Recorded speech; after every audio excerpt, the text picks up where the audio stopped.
Let's get started with our first news. Petr Yan has finally spoken about Merab after his dominant win on Saturday night. Following Merab's incredible performance, the champion made it clear that he wants to fight again before the end of this year. According to Yan, that timeline sounds perfect to him. While speaking on the Ariel Helwani show this week, Yan talked about the possibility of a rematch in December. He said, "If it lines up with the UFC's plans, I think it's possible. I've been waiting for this chance, and I'm ready to fight in December. I believe it's going to be a great fight." Yan also opened up about his first fight with Merab, saying he was only at 50% due to a serious hand injury. He believes anyone who goes back and re-watches that fight will notice he wasn't at full strength. Yan explained, "If you look at the stats, you can see I only used my right hand 3 or 4 times. I couldn't punch with it, and I couldn't even use it to defend the wrestling. Those are just facts. When you compare it to my other fights, that's the hand I used the most." Yan's statement has reignited conversations around the rematch, with fans eager to see a healthy version of him go against Merab again. However, whether or not Merab defends his title a 4th time this year remains to be seen. Still, Daniel Cormier believes Merab has already done enough to cement his legacy as the greatest bantamweight of all time. During this week's episode of Good Guy Bad Guy, DC gave Merab massive credit. He said, "Look man, all credit to the great Dominic Cruz. I've always believed he was the greatest bantamweight ever, especially when you combine what he did in WEC and UFC. But right now there is no doubt in my mind that Merab is the greatest bantamweight that has ever fought in the UFC." Cormier added that from everything he's seen, no one has been more dominant, consistent, and relentless in this division. In his eyes, Merab isn't just a champion, he's a machine built for greatness. Move on to another news. Charles Oliveira has shared his thoughts on who he believes is the best fighter in the UFC right now, and his answer might surprise some fans. When asked during a recent interview about the current top fighter in the promotion, Charles didn't hesitate for a second. He said, "The guy that's been doing a great job out there, and I really like to watch, is Merab." According to Charles, Merab's relentless pace, unmatched cardio, and dominant performances inside the octagon have made him one of the most impressive athletes in the entire sport. Charles praised Merab's consistency and fighting spirit, saying that what he's doing right now is something truly special. For Oliveira, it's not just about wins and losses, it's about the way a fighter represents the sport, and Merab, in his opinion, represents the best of what MMA is about. When asked who he believes is the greatest Brazilian fighter in UFC history, Charles humbly avoided putting himself on that list. Instead, he reflected on how many legends have come from Brazil, saying there's no single name that can define the greatness of his country's fighters. He mentioned that Brazil has produced champions who inspired entire generations, from pioneers to modern-day warriors, and that he's just grateful to be part of that incredible legacy.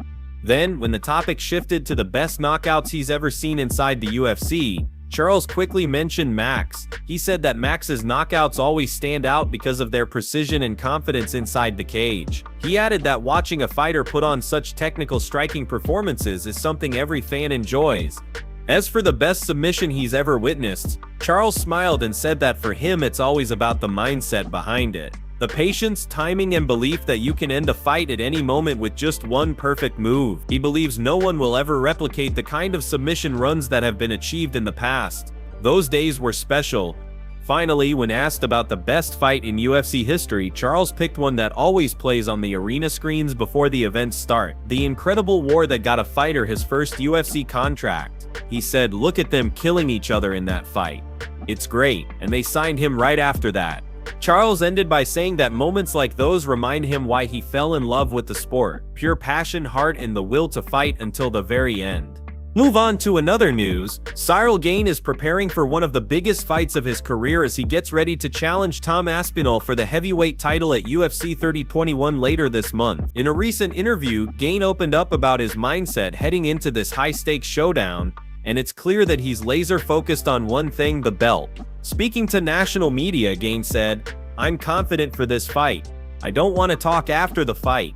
I want to make my statement inside the cage.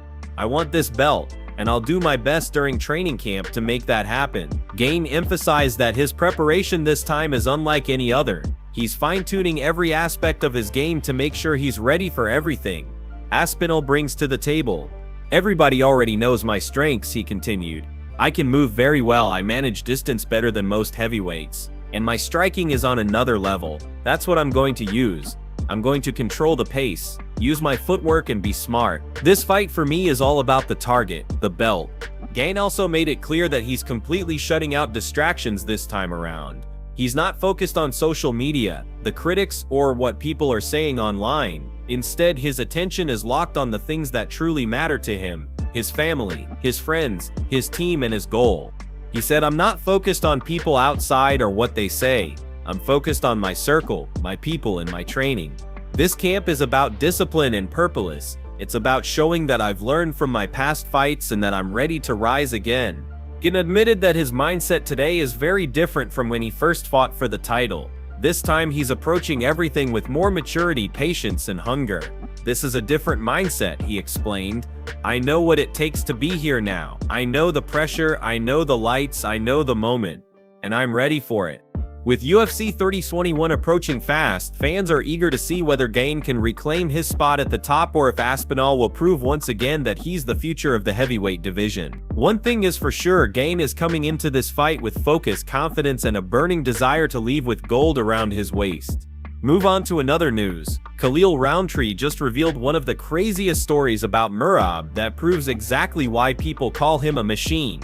According to Khalil, Merab actually sparred 5 full rounds on the very same day that he fought Corey Sandhagen. Yes, you heard that right. He sparred live rounds just hours before stepping into the octagon for one of the biggest fights of his career. Khalil explained, "Merab in the gym is no different than he is in the cage. I promise you, this is a 100% true story." At 12 hours in the afternoon, on fight day Saturday, October 4th, Merab sparred 5 full rounds, live rounds, on the day of his fight, because that's just who he is. Khalil said it wasn't light movement or warm-ups. It was a full, intense sparring session. Exactly the kind of pace Merab brings inside the UFC octagon. He continued, "It's unbelievable. 5 live rounds at noon, not even half a day before he had to be in the arena to fight. That's just Merab.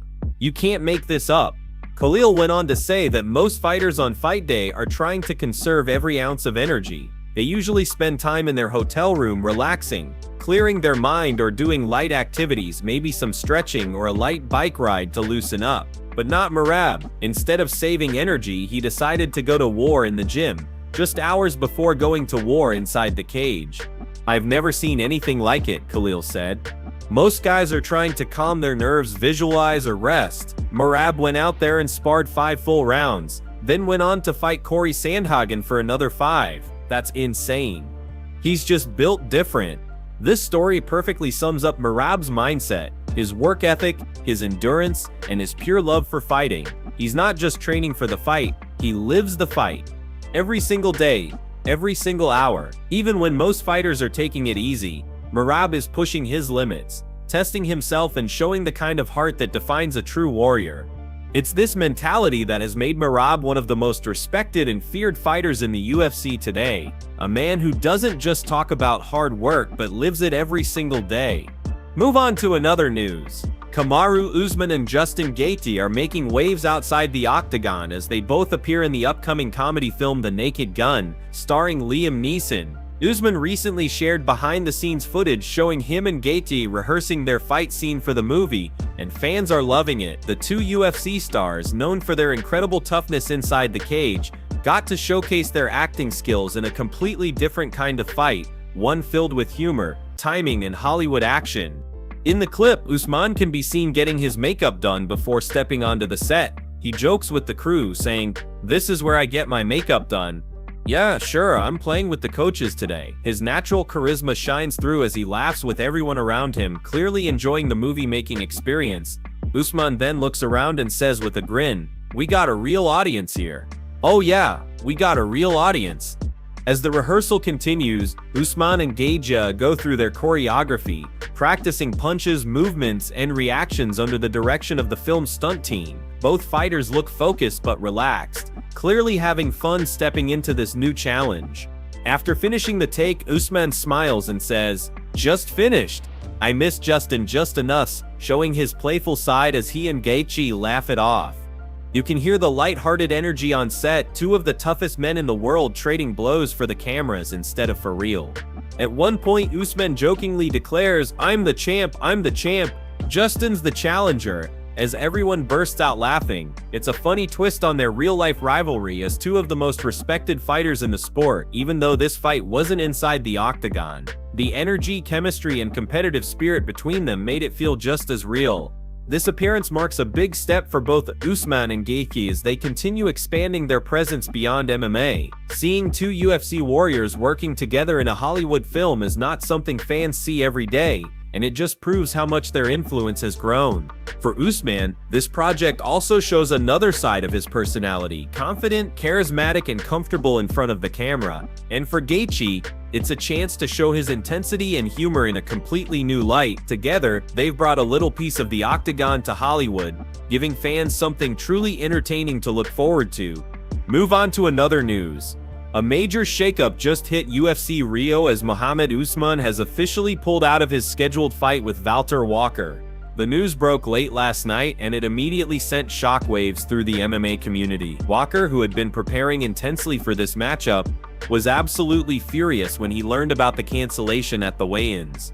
Clearly emotional and frustrated, Walker expressed his anger right there on stage. He said, "Man, I trained a lot for this fight. This is my dream fight. I've been preparing for this moment for months. For me, this was everything." The Brazilian heavyweight, who was set to fight in front of his home crowd, was visibly heartbroken as his long-awaited opportunity slipped away just hours before fight night. Walker, ranked number 15 in the heavyweight division, was looking to make a statement and climb further up the rankings. He came into this fight in incredible shape, strong, focused, and ready to perform at his absolute best. Fans watching the weigh-ins could see the disappointment all over his face as he realized the bout was off. Soon after, reports started circulating that the reason Muhammad Usman withdrew wasn't due to injury, but because of a failed drug test. According to early sources, a test taken last month reportedly showed elevated levels of testosterone, forcing the UFC to pull him from the card. If confirmed, this would be a devastating setback for Usman, who had been trying to build momentum in the heavyweight division. The situation has not only affected his standing but also left fans and fighters frustrated, especially given how close the event was to taking place. Walker, meanwhile, made it clear that he's not backing down from his goals. He said he's ready to fight anyone, anytime, and that this cancellation only fuels his motivation to come back stronger. "I was ready for this war," he said. "I'll stay ready. I'll keep working. My time will come." The UFC has yet to release an official statement, but this incident adds even more drama to what was already one of the most anticipated events of the year. For now, fans can only hope the situation gets clarified soon, but one thing is certain: Valter Walker is hungry, and when he finally steps back into the cage, he's coming with fire. Move on to another news. Daniel Cormier believes that if Alex Pereira moves up to heavyweight and defeats Jon Jones, it would officially cement him as the greatest fighter of all time. During a recent discussion, Cormier broke down why such a victory would be more than just another win. It would be a defining moment in MMA history. Cormier said, "The big fights matter to these guys. Alex is 38 years old now, and at this point in his career he's probably thinking, how do I make another statement? How do I show everyone that I am the guy?" According to DC, moving up to heavyweight to face Jon Jones, a man widely regarded as the greatest of all time, would be the ultimate challenge and the ultimate opportunity for Pereira to solidify his legacy. Hell, Cormier said, if he goes up and beats Jon Jones at heavyweight, it's over. Alex Pereira would have done something absolutely historic. He explained that Pereira's journey has already been one of the most remarkable stories in MMA. From Glory kickboxing champion to UFC double champion, all in one of the fastest timelines the sport has ever seen. DC continued, Alex Pereira is already considered one of the greatest fighters of all time, but if he beats Jon Jones, he would stand above everyone. Think about it. He would have beaten a former UFC light heavyweight champion, a heavyweight champion, and a man many believe is the greatest fighter ever. Cormier emphasized that what makes Pereira's rise so special is how quickly he's accomplished it. This guy's done it all in such a short amount of time. The way he climbed through the ranks, won titles, and took out killers, it's something we've never seen before. His timeline is expedited. It's unreal. DC also acknowledged the significance of a potential Jones versus Pereira fight, calling it a true generational matchup. You're talking about Jon Jones, the greatest technical MMA fighter of all time, versus Alex Pereira, one of the most dangerous and fearless strikers we've ever seen. That fight would be massive for the sport. And if Alex wins, he becomes the GOAT, no question. For Cormier, there's no debate left if Pereira were to pull off that feat. If Alex goes up and beats Jon Jones, he's not just one of the greatest, he is the greatest, period. Cormier's statement echoes what many fans have been thinking, that if Pereira can conquer the heavyweight division and defeat Jon Jones, his name would be written in the history books forever.